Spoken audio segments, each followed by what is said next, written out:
Hello, everybody. My name is Ray. Welcome to the Evangelical Dark Web. Today, we got some cringe to share, and that is Relevant Magazine promoting Dylan Mulvaney and affirming his faith. And we're going to discuss that. We're going to discuss where Relevant Magazine stands on the issues, which I think it's pretty clear. It is clear now, but one of the things I want to discuss is that Relevant Magazine does not live up to its name. It's a highly irrelevant magazine. That's why we haven't talked about Relevant Magazine on this channel in this ministry of Evangelical Dark Web since July of 2021. When they wanted Christians, they wrote an article titled "Christians Stop Using the Word Woke as an Insult." And we responded to that by saying Christians keep using the word woke as an insult. So that was really the last time we talked about Relevant Magazine.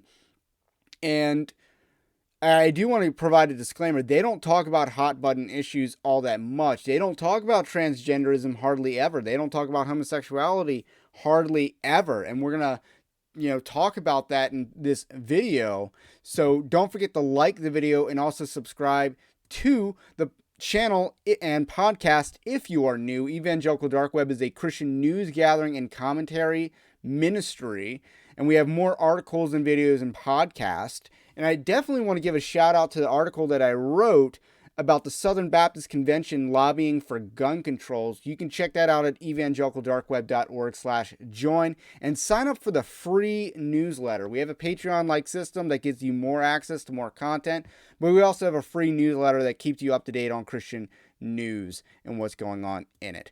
So, we're going to check out this. So, like I said, this was the last time that we talked about Relevant Magazine. They've been pretty irrelevant ever since. And then here we go. Here's their article. Dylan Mulvaney, I'm trying really hard to maintain a relationship with God. And if you're unfamiliar with who Dylan Mulvaney is, it's probably because you live under a rock. And that's okay if you live under a rock. Patrick Star lives under a rock, and we still love him as he's a lovable starfish. So Dylan Mulvaney is a TikTok influencer, if you want to call him that. And he became famous by pretending to be a girl, not a woman, a girl. He's very specific that he's trying to be a girl, not a woman. But obviously we know he's neither of those things. Recently, Bud Light sent him some love in the form of a customized commemorating can, celebrating his 365 days as a transvestite. So I guess that's worth celebrating if you're Bud Light. And this led to widespread backlash and protest and boycott of Bud Light. And Bud Light is unfortunately the most popular beer brand in the United States and is the most popular brand of the most popular and largest beer company perhaps in the world. I think AnheuserBusch is the largest beer company in the world. They own a lot of brands. So here's their article. Dylan Mulvaney, a popular TikTok star and transgender woman, recently opened up about their relationship with God. So we got some major issues in the very first sentence of this article. And those major issues are, first, they're calling him a transgender woman. Now, I am unaware of the category of woman known as transgender. We really shouldn't use that type of language at all if we are Christians. And Relevant Magazine calls itself a faith-based magazine. My understanding of them was that they're a woke, charismatic magazine, but I do think that they're trying to up their black card or something. That's just my grasp on what this magazine is. So transgender woman isn't a thing. And then recently opened up about their relationship with God. And you see that they're using his preferred pronouns already. He has multiple preferred pronouns and none of them are correct. So moving on, last month Mulvaney hosted a variety show titled 365 Days of Girlhood. Remember when I said he doesn't want to pretend to be a woman? He wants to pretend to be a girl because this guy clearly has some sort of Lolita autogynephilia, if you know what I'm saying. At the Rockefeller Center in New York City, so that's a pretty noteworthy venue. Mulvaney's show featured numerous song and dance numbers, including You Make Me Want to Feel Like a Natural Woman. I don't know that song, by Carole King. And Part of Your World from The Little Mermaid. So, little kids movie. Pretty indicative. During a performance of Kate Bush's Running Up That Hill, Mulvaney took time to open up about their thoughts on how God views them. So you see, again, the personal preferred pronouns and the, bearing false witness, because that's what this is. This is bearing false witness as a Christian news outlet, or a supposedly Christian news outlet, if we want to be precise. I'm going to say something that might make people feel a bit uncomfortable. I'm trying really hard to maintain a relationship with God, Mulvaney said. I don't think he made a mistake with me, and that maybe one day I will actually be grateful for being trans. This isn't some curse, but it's just a different path to the same destination. So we got some universalism at the end there, which is unsurprising given that he's a tranny. And, what are the buildings that have the most tranny flags on them? It's, Universalist Unitarian churches.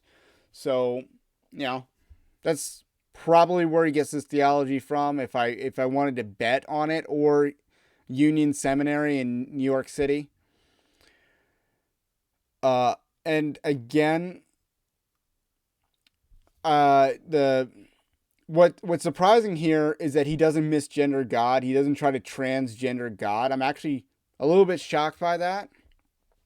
And then here we get Relevant Magazine continuing, saying Mulvaney, who uses both she, her, and they, them pronouns, gained a massive following on TikTok after they began sharing daily videos of their journey becoming a transgender woman. Not a real thing. Mulvaney has also been the center of controversy after promoting a custom Bud Light beer can on their TikTok. I should really start correcting their pronouns, because this is getting annoying to read. Even though the product was just part of a larger social media influencer campaign and not for sale. I don't think that makes a difference. And then we got a quote from AnheuserBusch. AnheuserBusch works with hundreds of influencers across our brands as one of many ways to authentically connect with audiences across various demographics and passion points. A company spokesperson told Fox News, from time to time we produce unique commemorative cans for fans and for brand influencers like Dylan Mulvaney.